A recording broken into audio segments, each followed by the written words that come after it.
Hello everyone, and welcome back to the Purveyor in Fallout 76.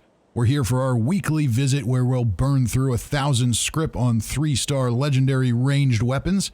We'll talk about what makes each one good, what makes each one not so good, and see if we get lucky with anything. And remember, if you want to see more videos like this, do go ahead and subscribe, hit the like button, leave a comment. But enough of all that, let's jump inside and see what we've got today. And our first roll of the day is a Suppressor's Gauss Pistol with 25% faster fire rate and extra perception. So let's talk about these effects. The Suppressor's effect, I think, is kind of lost on a weapon like this.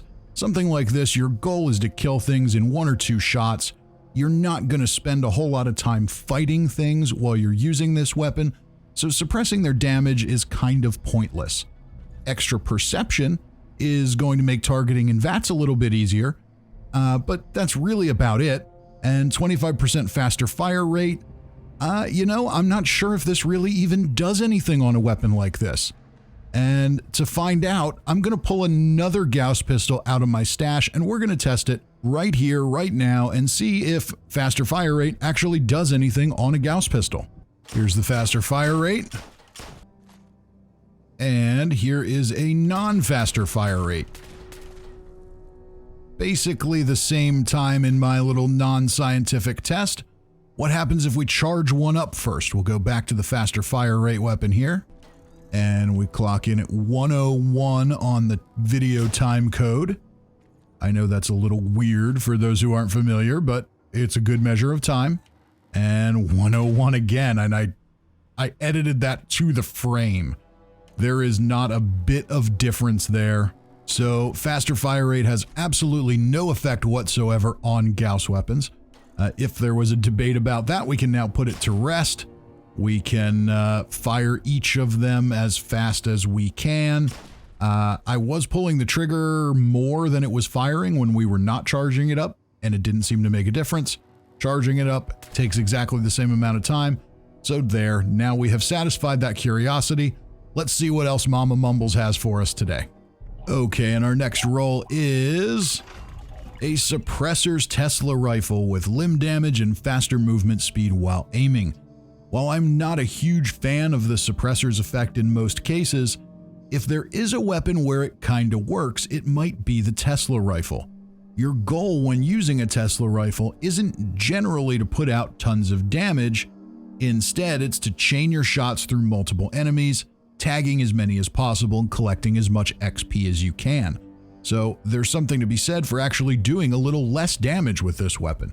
Go to an event like Radiation Rumble, where you've got lots of enemies running around. You can get all your tags in without worrying about wiping them all out before other people get a chance to hit them too.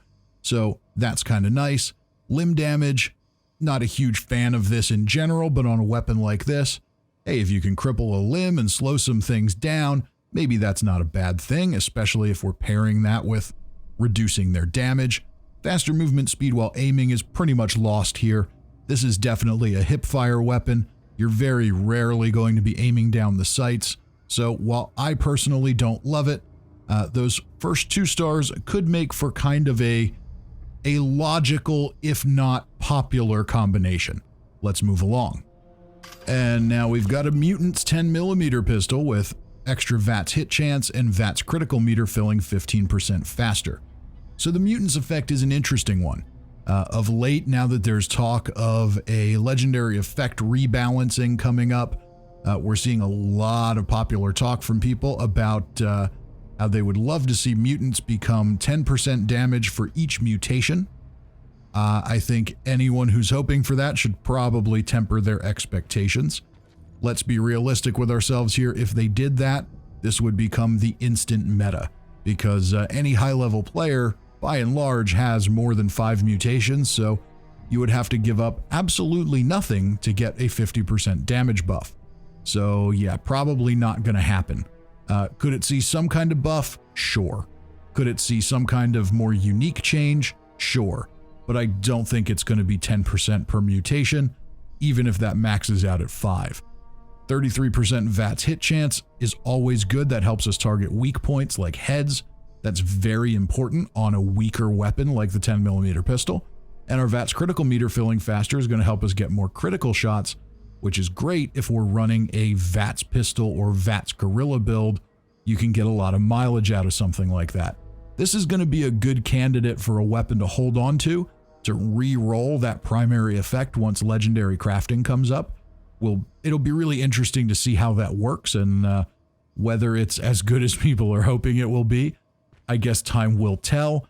And as time will tell, we'll see what our next roll is.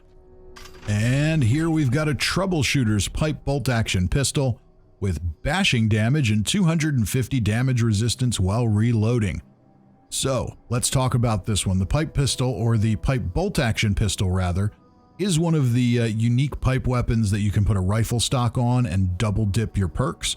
So you can take rifle damage and pistol damage, which could be useful, although with the way damage perks stack now, it's less effective than it once was. Plus the pipe bolt action pistol just is pretty slow. It's not a real fun weapon to use. Damage to robots is one of the better situational legendary effects, but probably not great on a weapon like this. Bashing damage is useless in every way unless you have a shredding minigun, in which case you have a little bit of a use for it, but definitely not useful here. And damage resistance while reloading, well, it never hurt anybody to have that, but again, on a weapon like this, probably not an effect we're going to keep it around for. Now, this one, ladies and gentlemen, is a little bit more interesting. Here we've got a Junkie's Ultrasight Gatling laser with faster fire rate and 50 damage resistance while aiming. Junkies is still one of the most desirable legendary effects. You get yourself a 50% damage buff if you've got 5 addictions, which is fairly easy to do. Faster fire rate on a heavy gun is going to be a solid 25% DPS increase, so that's excellent. And 50 damage resistance while aiming certainly doesn't hurt. I would think most of the time you'll be hip firing this weapon, but it's also not hard to aim down sights, especially if you're running in third person. So getting a little bit more protection from that isn't a bad thing. The only downside to this weapon is that it is an energy weapon, and energy weapons are woefully underpowered in Fallout 76. So outside, of course, of the legacy explosive energy weapons, which are woefully bugged in Fallout 76. So you go from one end of the spectrum to the other, from being ridiculously underpowered to being ridiculously overpowered. So hopefully they figure out a way to get those things under control in the future so that we can actually have a little bit more fun with some of these energy weapons that are in the game. Let's move along. And we're just past halfway through here with an instigating combat shotgun with extra VATS hit chance and 90% reduced weight. So the instigating effect was nerfed a few months back. Sadly, it was nerfed, but on weapons like this with a really high base damage, it's still fairly effective. Essentially what happens now is the base damage of the weapon gets doubled if your target is full health. So if you have something really low per shot damage like a 10mm or most of your heavy guns, things like that, instigating isn't going to be very effective at all. But on a weapon like this, it's not too bad. Adding the extra VATS hit chance makes it again much easier to target limbs and weak points. Targeting heads on most enemies will double your damage, so that is very useful indeed. 90% reduced weight makes it a little easier to carry around. Once you put some mods on it, you're going to lose a lot of that, but it's still going to be lighter than a conventional combat shotgun. So that's not a bad thing. And then the combat shotgun, the other nice thing about this is it's one of the few shotguns that has an armor-piercing magazine that you can attach to it, so you can get yourself a little more mileage out of a weapon like this. So this isn't a bad one, but I think we've said enough. Let's move along. And we've got another combat shotgun. This one's a Mutants combat shotgun with bashing damage and less VATS AP cost. So here again, the Mutants effect, we talked about that at length, so we won't go too far into it. It's a bit underpowered as it stands. We'll see what happens with it in the future. Bashing damage, well, this isn't a shredding minigun, so it's completely useless. And 25% less VATS AP cost. That's definitely not a bad thing to have. I Honestly wish that effect was on the last one. That would have made it just about perfect, but sadly, it is what it is. The other one was better. This one's not horrible if you're a shotgunner and you don't have anything, but yeah, I can't see myself holding on to this one when we rolled that instigating 33% VATS version 30 seconds ago. Let's move along. And we've got 3 rolls left, and this one is a dud. We've got an Exterminator's Gatling laser with faster fire rate and 15% faster reload. Maybe I shouldn't say this is a dud. The faster fire rate and the faster reload are both excellent effects. They're definitely good ones to have on a heavy gun. So maybe this is a good candidate for trying to re-roll that primary effect later on. The Exterminator's effect is a situational effect, and it's not a very good one. Damage to Mirelurks and bugs. Who's going to keep around an 18+ pound weapon to go after Mirelurks and bugs? The answer is no one.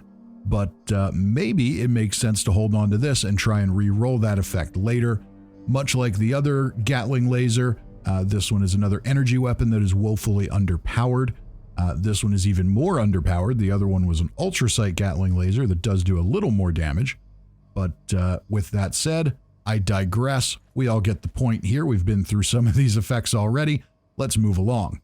And next up, we've got a Suppressor's Gatling laser with VATS critical shots doing more damage and 50 damage resistance while aiming.